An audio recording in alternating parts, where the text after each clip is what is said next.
জটিল রোগে আক্রান্ত ছোট্ট অস্মিকার পরিবারের পাশে দাঁড়ালেন রাজ্যের বিরোধী দলনেতা শুভেন্দু অধিকারী। 10 লক্ষ টাকার চেক তুলে দিলেন তিনি। জন্মের পর থেকেই জটিল রোগে আক্রান্ত হয় নদিয়ার রানাঘাটের ছোট্ট অস্মিকা, যা এখন সকলেরই প্রায় কম বেশি জানা। অস্মিকার চিকিৎসার জন্য আর্থিক সহযোগিতার আবেদন জানিয়েছিলেন বাবা মা দুজনেই। সেই মতো রাজনৈতিক ব্যক্তি থেকে শুরু করে প্রভাবশালী মানুষ ও সাধারণ মানুষ অনেকেই আর্থিক সহযোগিতার হাত বাড়িয়ে দিয়েছিলেন। এবার অস্মিকার চিকিৎসার খরচের জন্য আর্থিক সহযোগিতার হাত বাড়িয়ে দিলেন রাজ্যের বিরোধী দলনেতা শুভেন্দু অধিকারী। আপনাদের প্রথমে দেখাবো শুভেন্দু অধিকারী রানাঘাটে অস্মিকার বাড়িতে যান এবং খুদে অস্মিকার সঙ্গে বেশ কিছুক্ষণ কথাও বলেন। এক প্রকার বাচ্চাকে দেখে শুভেন্দু অধিকারীও যেন নিজেও বাচ্চা হয়ে গেলেন। একবার দেখুন ভিডিওটা।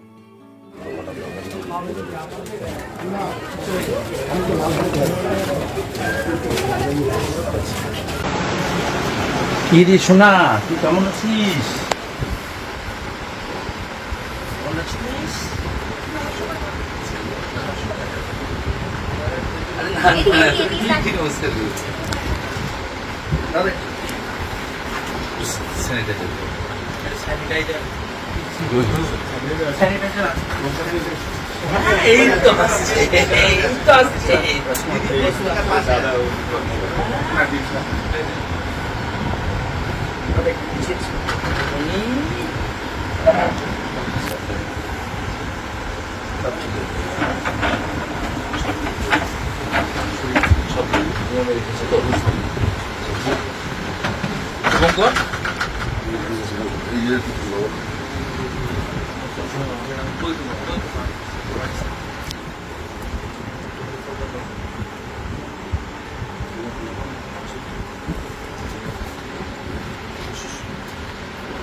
আমি শুভেন্দু অধিকারী।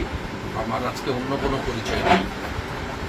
মানুষের শব্দটার মধ্যে হুঁশ যার আছে তাকেই মানুষ বলা। আমি একজন সংবেদনশীল মানুষ হিসেবে এখানে এসেছি। এর আগে আমি বারাসাতে একটা অনুষ্ঠান থেকে আপিল করেছিলাম। তখন 16 কোটি টাকা পর্যন্ত বাজেট লাগবে বলে পরিবারের পক্ষ থেকে বলা হয়েছিল। এখন 9 কোটি 40 লক্ষ টাকা মোট লাগবে এবং সময় খুব কম। সকলকে পরিবার ধন্যবাদ জানিয়েছে, আমরাও ধন্যবাদ জানাই যে 8 কোটি টাকা প্রায় সকলের আপনাদেরই সহযোগিতায় 8 কোটি টাকা সংগ্রহ হয়েছে। আরও 1 কোটি 40 লক্ষ টাকা লাগবে। আমি একজন বিধায়ক এবং বিরোধী দলনেতা। আমাকে সরকারের পক্ষ থেকে একটা বেতন দেওয়া হয়। আমি কিছুটা সামান্য একটা 10 লাখ টাকার চেক, আমার তো বেশি ক্ষমতা নেই, থাকলে পুরোটাই দিয়ে দিতে পারবো।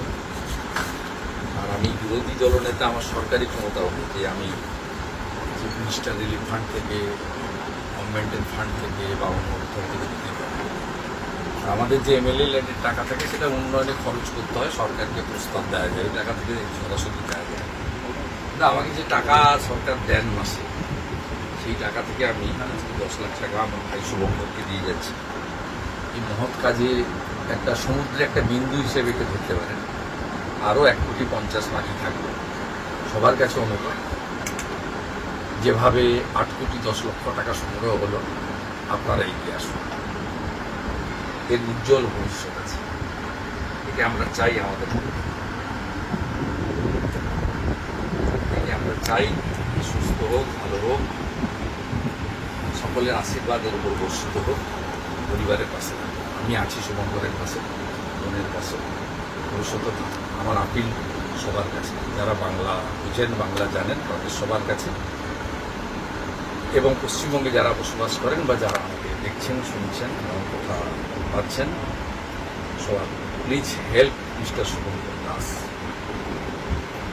His family needs 1 crore 50 lakh more. Already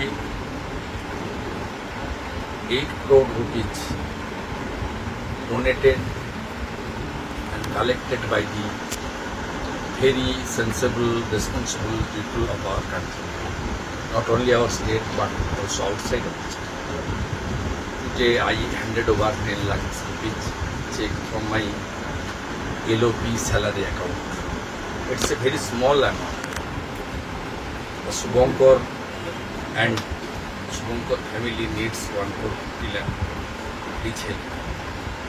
Please save this future of our nation. এত ভিড় আপনি কষ্ট করতে হবে না, সময় নেই। আমি আছি আছি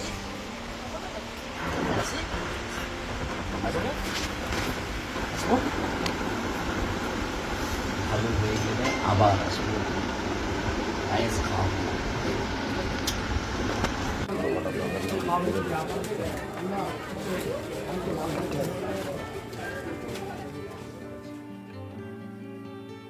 সোমবার নদিয়ার বিভিন্ন জায়গায় দলীয় কর্মসূচি শেষে শুভেন্দু অধিকারী পৌঁছান রানাঘাটের অস্মিকার বাড়িতে।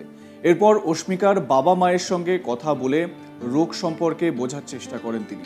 পাশাপাশি তার যে অ্যাকাউন্টে স্যালারি ঢোকে সেই স্যালারি থেকে, মানে তার বিরোধী দলনেতার যে বেতন, সেই বেতন থেকে 10 লক্ষ টাকার চেক তুলে দেন শুভেন্দু অধিকারী।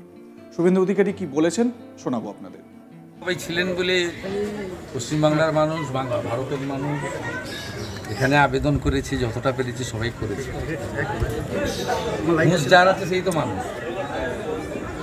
9,60,00,000 টাকা মোট আজকে আমার স্যালারি অ্যাকাউন্ট থেকে 10 লাখ টাকা দিয়ে 8,10,00,000 সংগৃহীত হয়েছে। আপনাদের দ্বারাই হয়েছে, সবার অনেক media, portal, YouTuber, mainstream media, public, ফেসবুকে নিজেরা করে অনেককেই করেছে, অনেকটা এগিয়েছে। আর বাকি যেটা আছে আমার মনে হয় হয়ে যাবে। আমি সবাইকে আপিল করব, এতটা করেছেন আর একটু করব। যেগুলো এখনও যে জায়গাগুলো টাচ হয়নি বা যারা দেননি, আগে 16 কোটি বাজেট ছিল, ওটা অনেক বড় ছিল। পরবর্তীকালে ডাক্তারবাবুরা ওটাকে একটা ঠিকঠাক জায়গায় নিয়ে এসেছেন এবং অনেকটা এগিয়ে গেছে, 80% এগিয়ে গেছে। আর 20% আমরা সবাই চেষ্টা করলেই হতে পারে। আমি করে গেলাম, আমার আমার কলিগ এমএলএদেরকে বলবো, পার্টি অনেক এর বাইরে, নট অনলি বিজেপি, সব এমএলএকেই বলবো আপনারাও কিছু করে দেন, আমরা দেখেছি ভালো হয়ে যাবে। অনেক রকমের খরচ হয়, তার অনেকটাই বাঁচিয়ে একটা বাচ্চাকে অন্তত বাঁচানো হয়। অনেক খরচ আছে যেগুলো হয়তো মানে রাজনীতির কথা না, আমি রাজনীতির কথা বলছি না, নর্মালি সাধারণত এই ব্যাপারে কোনো অ্যাপিল করবে না। বিভিন্ন কমিটি আছে, পুজো কমিটি করেছে তো, নইলে 8 কোটি টাকা উঠলো কী করে?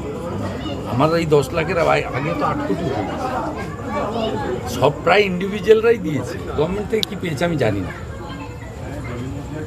যে কোনো গভর্নমেন্ট শুধু নয়, যারা প্রফিট মেকিং কনসার্ন আছে, পিএসইউ যেগুলো, তারা তো একাই 10 কোটি দিয়ে। এখানে তো বিজিবিএসে মুকেশ আম্বানি আছে, তিনি চাইলে তো পুরো ইঞ্জেকশনটার দামই দিয়ে নিতে পারে। তো ইচ্ছার উপরে, বা উনি ইনফর্ম কিনা আমি জানি না, হয়তো ইনফর্ম নন, প্রপারলি ইনফর্ম কর্মচারীদের কাছে রয়ে গেছে, মালিকের কাছে। আমি আজকে আপনাদের মাধ্যমে আপিল করব, বাংলার মানুষই পারবে আমার বিশ্বাস। সেখানে 8 কোটি 10 লক্ষ টাকা বাংলার মানুষ করে দিয়েছে, 1.5 কোটি টাকা হয়ে যাবে। আমিও পুরোটা হয়তো পারবো না, আমি একটু ড্রাইভ নেব, কিন্তু হাতে আর বেশি টাইম নেই। যা করতে হবে ওকে মনে হয় 1-1.5 মাসের মধ্যে করতে হবে। সত্যি এক বড় উদ্যোগ এবং বড় মানবিকতার পরিচয় দিলেন রাজ্যের বিরোধী দলনেতা। এ বিষয়ে আপনাদের মতামত কি জানাতে থাকুন, দেখতে থাকুন আজ তাক বাংলা, সাবস্ক্রাইব করুন আমাদের ইউটিউব চ্যানেল।